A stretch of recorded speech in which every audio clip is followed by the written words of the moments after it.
আগের চেয়ে এখন একটু ব্যস্ততা বেশি বেড়ে গেছে যেহেতু বাচ্চাদের স্কুল খোলা। আসসালামু আলাইকুম বন্ধুরা, আপনারা কেমন আছেন? আলহামদুলিল্লাহ ভালো আছি। এই তো দুপুরে রান্না নিয়ে চলে আসলাম। আজকে রান্না করব আপনার চ্যাপা শুটকি বেগুন দিয়ে আলু দিয়ে।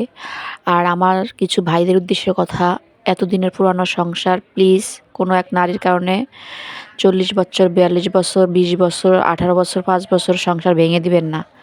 আমার রান্না করতে আসছি এই কথাটা মনে পড়ছে, তাই আপনাদের কাছে বলে দিলাম। কারণ কি বহুত কষ্টের একটা সংসার, যে অনেক সংসার কষ্ট করতে হয়। যেহেতু বাচ্চা আছে, বাচ্চাদের জন্য দিয়ে তাকিয়ে তারপরও সংসারটা ঠিক রাখবেন। আপনাদের কারণে অনেক সময় আছে সংসারটা ভেঙে যায়। আর অনেক কাজে আছে আপনার নারীর কারণেও হয়। কিন্তু এই জন্য বলতেছি, যারা সাংসারিক মেয়ে তাদেরকে বোঝার চেষ্টা করুন।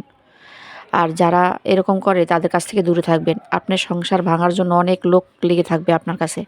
তাই বলছি এগুলিকে অ্যাভয়েড করে চলেন। সবাই ভালো থাকবেন। আজকের মতোই।